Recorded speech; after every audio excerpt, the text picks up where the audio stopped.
శ్రీనివాస్ చెప్పండి, వీరయ్య చౌదరి హత్యకు సంబంధించి కూడా పోలీసులు అయితే కీలక విషయాలు వెల్లడిస్తున్నారు. దీనిలో ప్రధానంగా కత్తిపోటుకు కూడా 2 లక్షలు ఇస్తామంటూ కూడా వచ్చిన మాట అయితే వైరల్ గా మారింది. అసలు ఏం జరిగింది, పోలీసులు ఏం చెప్తున్నారు? అఖిల ప్రకాశం జిల్లాతో పాటు రాష్ట్ర వ్యాప్తంగా కూడా సంచలనం రేపినటువంటి టీడీపీ అధికార ప్రతినిధి వీరయ్య చౌదరి హత్య కేసులో రోజుకో కొత్త మలుపు తీసుకుంటుంది.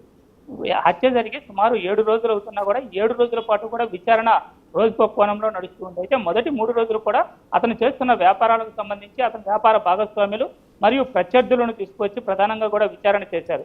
అయితే హత్యకు ఉపయోగించినటువంటి మోటార్ సైకిల్లో మొదటిదైనటువంటి స్కూటీ చెముకుర్తి వద్ద పట్టుబడటంతో దాని ఆధారంగా ప్రధాన నిందితుడిని గుర్తించేటువంటి ప్రక్రియను చేశారు.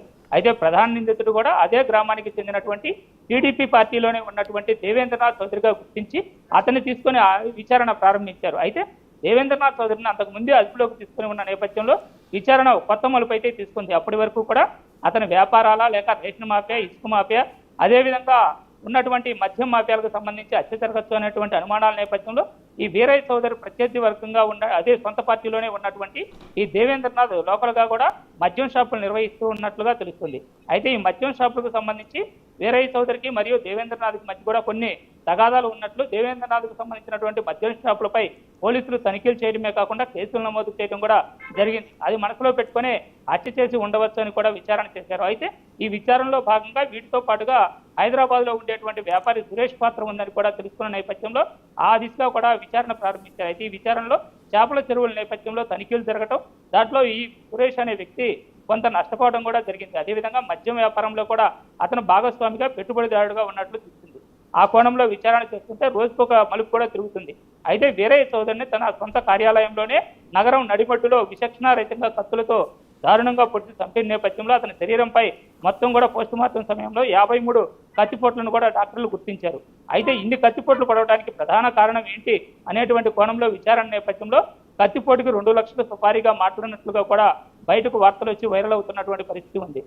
ఈ కత్తిపోటుకి 2 లక్షల నేపథ్యంలోనే అన్ని కత్తిపోట్లను విచక్షణారహితంగా అతన్ని పొడిచినట్లుగా కూడా తెలుస్తుంది.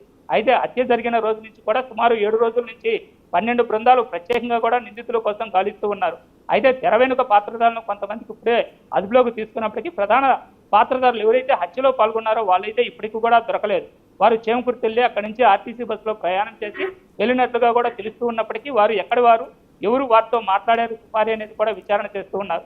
ఈ హత్య పథక రచన సుమారు 3 నెలల కిందటే జరిగినట్లుగా కూడా తెలుస్తుంది. 15 రోజుల ముందుగానే హత్యకు ముందు 15 రోజులు నగరంలో కూడా నిర్వహించినట్లుగా పోలీసులు ఇప్పటికే ప్రాథమిక నిర్ధారణకు కూడా వచ్చారు.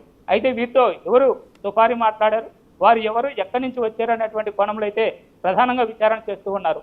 లోకల్గా ఉండేటువంటి ఇసుక మాఫియాకు చెందిన వ్యక్తి కూడా ఇందులో ప్రత్యక్షంగా పాల్గొన్నాడు అని అనుమానిస్తున్నప్పటికీ అతని ఫోన్ వైజాగ్లో స్విచ్ ఆఫ్ అయిన నేపథ్యంలో వైజాగ్లో అతని కోసం కూడా తీవ్రంగా గాలిస్తూ ఉన్నారు. అయితే ఇప్పటికే అతను అదుపులోకి తీసుకున్నారు అనేటువంటి వార్తలు కూడా వెలువడుతున్న నేపథ్యంలో అతను అదుపులోకి తీసుకున్నారా లేక అతని కోసం వెతుకులాడుతున్నారా అనేటువంటి సమాచారం అయితే ఇంకా పూర్తిగా రాలేదు. అయితే ఏది ఏమైనప్పటికీ హత్యకు పాల్గొన్నటువంటి ప్రధాన ముద్దాయిలు ఇద్దరు కూడా హైదరాబాద్కు చెందిన వారని ఇప్పటికే వీరిని హైదరాబాద్లో కూడా వీరి కోసం వెతుకులాట ప్రారంభించినట్లుగా తెలుస్తుంది. అయితే ఈ హంతకులు ఎవరనేది వారిని పట్టుకు వస్తే వారితో సుపారీ మాట్లాడింది ఎవరు, దీని వెనక ప్రధాన పాత్రధారులు ఎవరెవరు ఉన్నారనేది కూడా తెలిసేటువంటి అవకాశం ఉంది. ఇప్పటికే చేసినటువంటి విచారణలో ఈ వీరయ్య చౌదరి రాజకీయంగా చాలా వేగంగా కూడా ఎదిగాడు. అయితే ఈ వేగంగా ఎదిగే క్రమంలో శత్రువులను కూడా అదేవిధంగా తయారు చేసుకున్న నేపథ్యంలో శత్రువులంతా కూడా ఏకం చేసి హత్యకు పథకరచన చేసినట్లుగా పోలీసులు ప్రాథమికంగా ఒక అంచనాకు వచ్చినట్లు సమాచారం. ఇందులో సొంత టీడీపీ పార్టీతో పాటుగా ఆ ప్రతిపక్ష పార్టీలో ఉన్నటువంటి వైసీపీ నేతల కొందరి ప్రమేయం కూడా ఉన్నట్లయితే ఇప్పటికి అనుమానిస్తున్నట్లు తెలుస్తుంది. ఆ దిశగానే కొంత వైసీపీకి చెందినటువంటి ఒకరిద్దరు నేతలను కూడా ఇప్పటికే అదుపులోకి తీసుకొని విచారణ అయితే చేస్తూ ఉన్నారు. అయితే ఏది ఏమైనప్పటికీ హత్య చేసినటువంటి ప్రధానమైన 4 వ్యక్తులు ఎవరైతే ఉన్నారో వారు పట్టుబడిన తర్వాతే పూర్తి వివరాలు కూడా తెలిసేటువంటి ఆస్కారం ఉంది. అయితే హత్య అనేది చేయటానికి 4 అయితే ఉన్నారు, కానీ వీరి వెనక ఎంతమంది ఉన్నారు అనేటువంటి కోణం అయితే ప్రధానంగా ఇప్పటికీ కూడా చర్చిస్తూ ఉన్నారు. ఈ 4తో పాటుగా ఎవరెవరు వీరికి సుపారీ ఇచ్చారు, దీని వెనక ఆర్థిక మూలాలు ఎవరు, పార్టీపరమైనటువంటి అంశాలేంటి, వ్యాపారపరమైనటువంటి అంశాలేంటి అనేది కూడా ప్రధానంగా చర్చిస్తున్నటువంటి పరిస్థితి ఉంది. ఇప్పటికే 12 బృందాల పోలీసులు కూడా ఈ 4 వ్యక్తులతో పాటుగా స్థానికంగా ఉండేటువంటి అనుమానితులు, అదేవిధంగా వారి గ్రామం అమ్మనగ్రోల్లో ఉన్నటువంటి సొంత పార్టీ మరియు ప్రత్యక్ష పార్టీల్లో ఉండేటువంటి నేతలతో పాటుగా ఇతను ఎవరైతే వైరాలు ఉన్నాయి వారికి సంబంధించిన వివరాలను కూడా సేకరిస్తూ ఉన్నారు. అదేవిధంగా ఇతని వ్యాపారంలో భాగస్వాములుగా ఉన్నటువంటి వ్యక్తులతో పాటుగా రియల్ ఎస్టేట్ పరంగా కూడా కొన్ని వివాదాలు ఉన్నట్లు తెలుస్తుంది. ఆ వివాదాల నేపథ్యంలో వారి పాత్ర కూడా ఉందా అనేది కూడా ప్రధానంగా విచారణ చేస్తూ ఉన్నారు.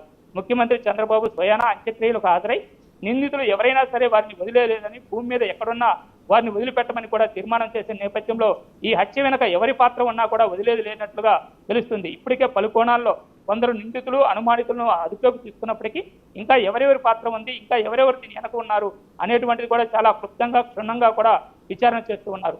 ప్రకాశం జిల్లా ఎస్పీ దామోదర్ అయితే కేసు పైన ప్రత్యేక దృష్టి పెట్టడమే కాకుండా తానే స్వయంగా నగరంలో తిరుగుతూ అనుమానితులు మరియు అదేవిధంగా అనుమానితులు ఉండేటువంటి నగర శివారు ప్రాంతాల్లో సెర్చింగ్ చేయడమే కాకుండా ఎప్పటికప్పుడు విచారణ కూడా స్వయంగా పాల్గొంటూ నిందితుల్ని ఎప్పటికప్పుడు వెలికి తీసేటువంటి ప్రక్రియను అయితే పూర్తి స్థాయిలో చేస్తూ ఉన్నారు. ఎస్పీ అయితే ఇప్పటికే ఈ కేసు పైన ప్రధానమైన దృష్టి పెట్టారు. ఎస్పీతో పాటుగా మిగిలిన పోలీసులు కూడా అదే దృష్టితో పనిచేసినట్లయితే నిందితులను పట్టుకోవడం పెద్ద కష్టం కాదని కూడా ఇక్కడున్న సమాచారాన్ని బట్టి తెలుస్తూ ఉంది. ఇప్పటికే నిందితులు ఎవరైతే ప్రధానంగా హత్యలో పాల్గొన్నారో, ప్రధానంగా హత్య వెనుక సూత్రధారులుగా ఉన్నారో వారిలో కొందరినైతే అదుపులోకి తీసుకొని ఉన్నారు.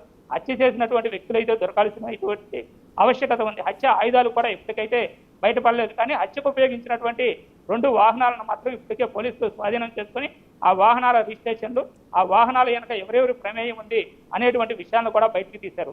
అదేవిధంగా హత్యలో పాల్గొన్నటువంటి ప్రధానంగా కిరాయి హంతకులు ఎవరైతే ఉన్నారో వారు 15 రోజుల ముందుగా నగరానికి రావటం, వారు నగరంలోని నగర శివారులో ఉన్నటువంటి హోటల్లో బస చేయటం, అటువంటి విషయాల ఆధారంగా హోటల్కు సంబంధించినటువంటి వివరాలతో పాటు ఆ కిరాయి హంతకులకు సప్లై మంచి ఆహారం కానీ, నీరు కానీ, మిగతా అవసరాలు చూసినటువంటి వ్యక్తిని కూడా ఇప్పటికే అదుపులోకి తీసుకొని తమదైన కోణంలో పోలీసులు విచారణ చేస్తూ ఉన్నారు.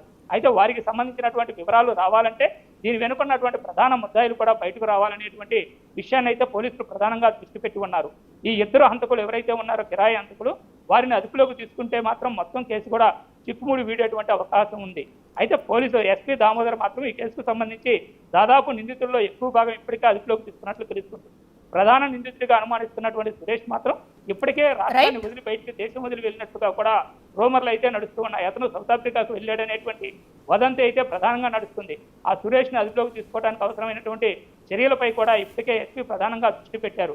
ప్రధాన నిందితుడు మరియు నిందితులుగా అనుమానిస్తున్నటువంటి వ్యక్తులతో పాటు కిరాయి హంతకులను కూడా అదుపులోకి తీసుకున్నట్లయితే పూర్తి కేసుకు సంబంధించినటువంటి చిక్కుముడి విడటమే కాకుండా పూర్తి కేసు కూడా సాల్వ్ అయ్యేటువంటి పరిస్థితి అయితే ఉంది అక్కడ. Okay, right Srinivas, thank you. So ఏదైతే వీరయ్య చౌదరి హత్యకు సంబంధించి కూడా 3 నెలల కిందే ప్లాన్ చేసినట్టుగా కూడా తెలుస్తుంది.